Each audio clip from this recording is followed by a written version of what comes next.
He texts me good morning, but that was our last goodbye.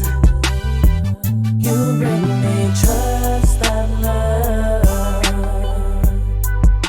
You only roll through when you need a touch. Never Gave Denied is happy to introduce our guest all the way from Mississippi, Kiara Jae, singer of the Southern soul song, Truck Stop Love. But y'all, let's get into it because guess what, y'all? I have this girl. Okay, she's that girl. If y'all know, but y'all don't know, now you're gonna know. We're gonna have Kiara Jae. Hey, Hey. Hello, everyone. how are you? Hello, everyone. How are y'all? How you doing today, girl? I'm blessed. I won't complain. I won't complain. I wouldn't do it anyhow because God is good. Period. You are definitely right. So, How about yourself? tell us. I'm sorry, I couldn't really hear you. How about yourself? I'm sorry. Oh, you're good. I'm doing good. Okay, we're good. Okay, but yes, I'm doing good too. Okay, so tell us a little bit about yourself. Okay, well, I'm Kiara Jae. I'm from Collins, Mississippi. It's a small town about an hour away from the capital, which is Jackson, Mississippi. I'm a country girl. I grew up on a farm, so we have a lot of farm animals. I have horses, cows, chicken houses. We have a fish farm. So that's basically what my life is surrounded by. I'm a mother. I have a 4-year-old son. So that's been great as well. I've been enjoying motherhood. That's good. I'm so happy for you, girl. So, Thank you. okay, you're welcome. So you came out with the song called Truck Stop Love. Okay, I had some time to listen, and baby, I love it. I love the vibe. Like you can like listen to it while you ride in the car. So, like, what was your inspiration behind the song? Like, tell us a little bit about that. So the inspiration behind the song, I'm sure a lot of women, we've dated someone at a point in time of our lives, might have been now or when we were younger, doesn't have a lot of time for us, but we're trying to be understanding. We love him and we're trying to convince ourselves that maybe he loves me or maybe he doesn't love me, but I just know he's not spending time with me and I miss you when you're Right. gone. But when he comes back home, it's like everything is copacetic. It's like everything is okay now. So it's like, okay, I know what I said in the beginning, y'all. I was just mad. I said I was done with him, but that's my man. I'm gonna ride with him every time. And that's what I say at the ending of my song. Yep, you did. You did. I was like, okay, period. That's what I like to hear. I like that. I'm like, come on, girl. So, okay, I have to say this because I never had someone from Mississippi on the show. So you are the first. You're making history for the show. All right, so I gotta say it, y'all. M.I. crooked letter, I, crooked letter, I, humpback, I. Okay, Mississippi pride. Mississippi, pride. Okay, I had to say it. Y'all had to say it. So being from Mississippi, a state that is such like deep country and soulful, blues and all of that. How has your experience shaped your sound and your stories that you want to tell? I'm sorry, I didn't hear the question. Oh, you're fine. Let me you can hear me now? It's still staticky. I believe you were asking me how has Mississippi influenced. Yes, I'm gonna read it again. You're fine.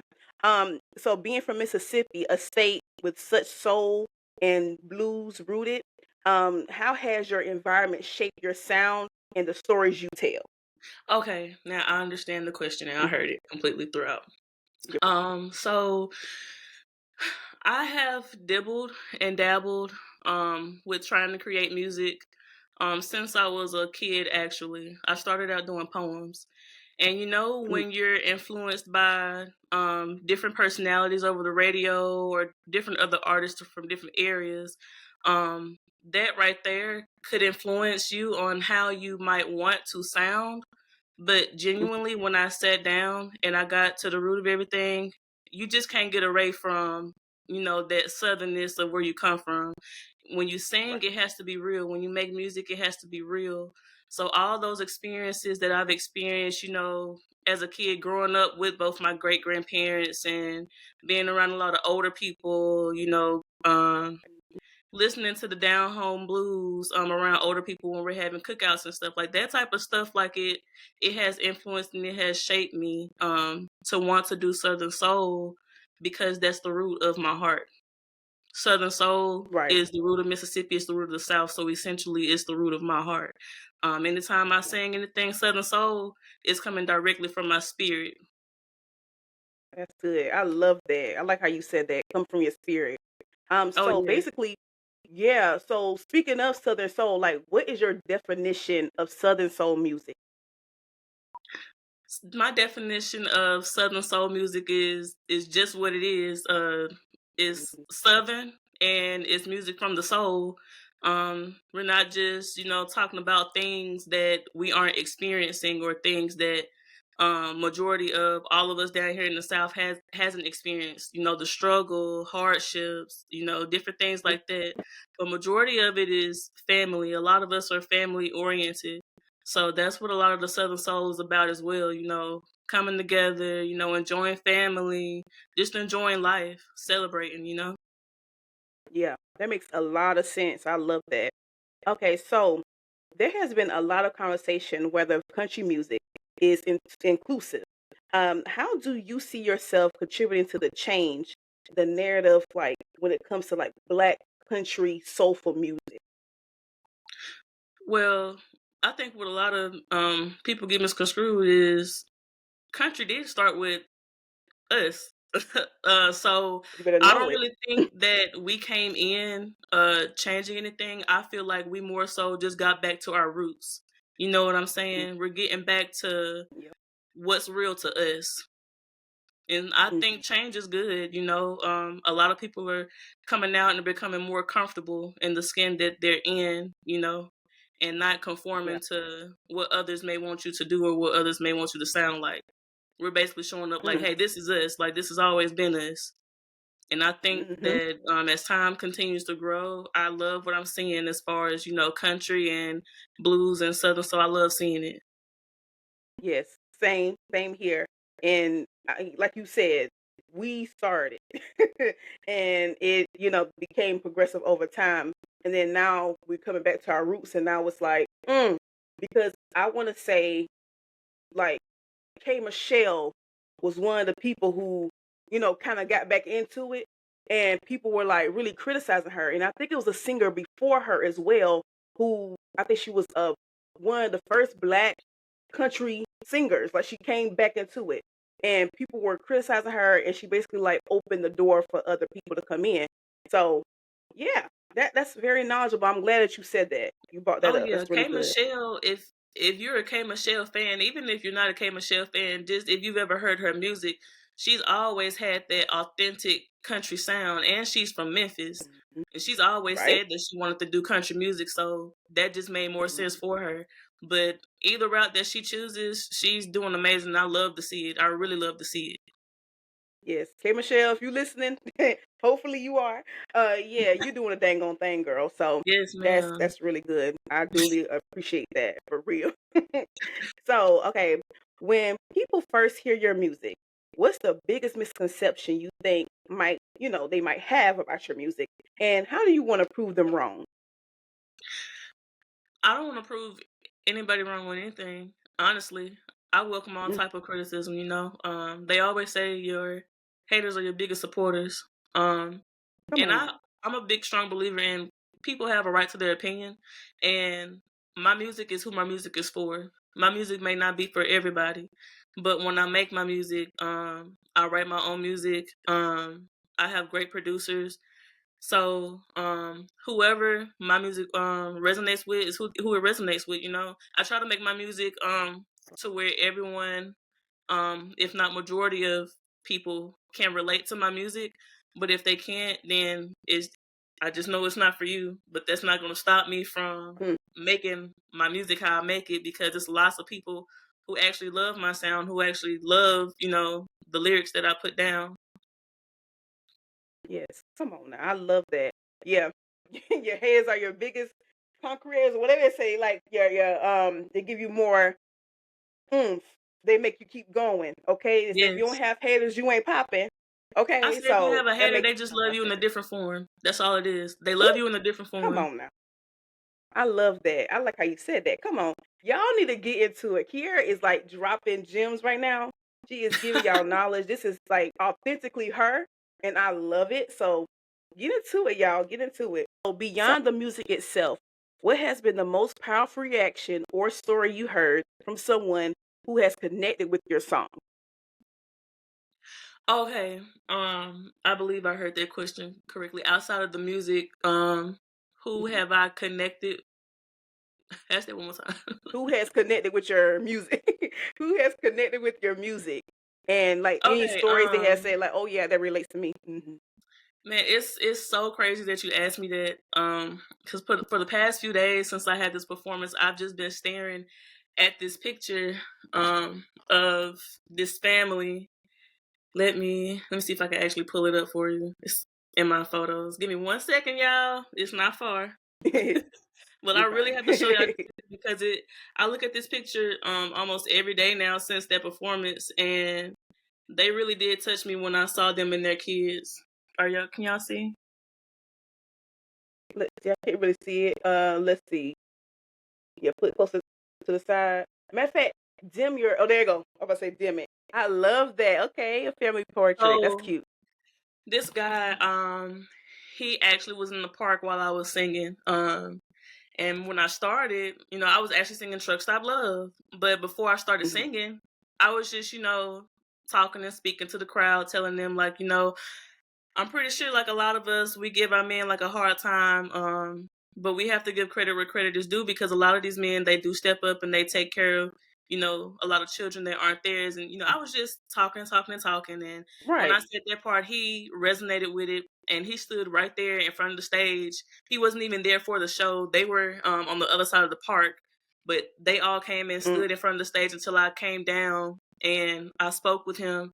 And, we were just, having a little devotion with each other, speaking about Jesus and everything. And he was just telling me how my song touched him and, how he was taking care of, some children that weren't his or whatever. And there was another one on the way that he was, worried about. And he was just like, man, like your song just touched me, man. And it just gave me the encouragement to, just keep going. Like, I feel like somebody sees us, somebody hears us, and just to know that men are appreciated, like that means a lot. And, I got to speak with their kids and, oh, they were just so cute. But long Oh. story short, it's moments like that encourage me to keep doing music and to keep singing because I feel like all of us have self-doubt sometimes. Yes. And whenever I do have self-doubt, it's people like that reminds me, okay, your work is not in vain. You're not just doing this for no reason. Like, you know what I'm saying? There's a purpose Right. behind everything that I'm doing. And it just motivates me to keep going. I was just, That's happy amazing. that I could leave him with that smile, him and his family. Oh, I love that. That's good. Like that's what you want people to gather from your songs, like and just you being you. That's really good. Like you touched somebody today. That's good. I love that. I love that a lot. I would Yes. need 5 seconds to send an email to navigatinghourpodcast@gmail.com in order to be a sponsor. One, two, three, four. I love that a lot. Yes. So, okay, what advice would you give someone who wants to get into the Southern Soul music? What advice would I give someone who wants to get into Southern Soul? Yes. Oh, okay. I have a lot of advice. I'm gonna try to summarize, but the main thing: do not, do not, do not, do not let anyone tell you what you can and what you cannot do. Mm, Just because those doors were not open for them, just because God didn't have that calling for them or that specific blessing for them, that does not mean that God does not have that blessing sitting right there with your name on it. And when it comes to people in the business, they will try to prey on you because you are new. They will see that you're new. They will try to dictate your business. You have a lot of managers who will try to throw you bogus management deals. you just have to research, get around great people, but most importantly, carry God with you no matter where you go. Because no matter how high He takes you, you'll never be too high to where you cannot or will not be able to depend on the Lord. You're going to always have to stay authentic to yourself. There's, a lane for everyone. You just have to create your own. What's working for somebody else may not work for you. Remember that as well. I felt that in my spirit. I love that. Y'all, I'm telling you, listen to these gems now. Listen to these No, gems and seriously. take heed. Seriously. Mm-hmm. One Yeah. wrong move, one wrong word could put a damper on your whole career. Watch that as well, because you have a lot of people out here that are messy, they're dramified, and it'll be so easy for you to get pulled into stuff. And the stuff I'm telling y'all is some stuff that I've been through, but also stuff that people that I trust have also told me as well. Whether it be from somebody being messy on Facebook, for example, sharing a post about an artist and you may not even know what's going on. You could like the post and now you got about 15, 20 other people that's not going to want to work with you just because you like the post, and now it's looking to them in their mind, oh, she's dramified. Oh, she's indulging in whatever's going on over here. So now we don't want to work with her. But also, while being yourself, while minding your business, you will still have people that'll try to drag you down and will still try to hate on you. As long as you stay true and authentic within yourself, you'll be fine. Like, that's it. Just stay true and authentic to yourself and keep God first. You'll be fine. Baby. I agree. Stay true to your dang on self. Okay, and keep God first. I agree. Yes. Come on Because now. while you got people that's not liking something about you, that's hating on you, you have 50 million other people that love that same stuff that somebody hates about you. And they only hate it about you because you're favored by the Lord. Because they see the way that other people love you. They don't like that. They can't stand it. Come on now. Yep. And I believe in having a light over people who are favored by the Lord. And people want that light. And they don't know how the world. You got that light over your head and they don't. Girl, you better speak what you spoke. Yes, ma'am. Yes. Okay. I believe it. Okay. And also, do you have like any upcoming projects you're working on? Any events you're going to? Yeah, so I actually I have a few upcoming events. I would have to actually look at my calendar just to see what's up next. But just off the top of my head, I know October the 1st, excuse me, Lord forgive me. October the 4th, I lied. I'll be in Indianola, Mississippi performing with Columbus Toy, Lady Red, and others at the BB King club that's attached to the BB King Museum. So off the top of my head, that is my next event. As far as projects, I am working on a new single. I'm working on a new single with Heartbeats. And if y'all don't know Heartbeats, I'm gonna go ahead and shout a little out on him real quick, like while I'm on here. Heartbeats is from Hattiesburg, Mississippi. He's one of the dopest producers. He's most famously known for being Jay the Youngin's producer. So yeah, he's awesome. I've also been working with Big Cuddy, who also produced my last track. So I have a couple tracks coming up, but I'm working on them with Heartbeats and Big Cuddy. Come on now. I love to see it. I'm so proud of you, girl. You doing a Thank dang on you. thing. Okay? That means a You lot. Thank you welcome. so much. And yes, you're welcome. And one more thing, give yourself a shout out. Tell people where they can follow you, where they can listen to your music and all of that. Yes, so everyone, I want to thank y'all for tuning in, chilling with your girl, Kiara Jae, on the podcast today. This beautiful young lady right here, she's amazing. She's very, very sweet. Y'all follow her, check in, tune in. My name is Kiara Jae. Again, I am on Facebook, Kiara Jae, TikTok, Kiara Jae Music, and Instagram, Kiara Jae Music. I have a song that's releasing 9/16. It's called Where You Been. But it is available to stream now on YouTube as well as Truck Stop Love. All right. Period. I love to see it. I want to thank you so much for coming on Never Gave Denied podcast today. Oh yes, ma'am. It's a pleasure, and I really, really thank you. It was a blessing, to be able to be in front of you today and speak with you and speak with everyone. Yes, you are most welcome. And remember, yes, life was delayed, but it never gave denied. I'm your host, Annika Laquette, and you just listened to Never Gave Denied podcast. Bye. Wait, where are you going? I know you're not going to deny us a subscription. Click here to subscribe and click here to watch more because we love to see you. So keep coming back, right? Period.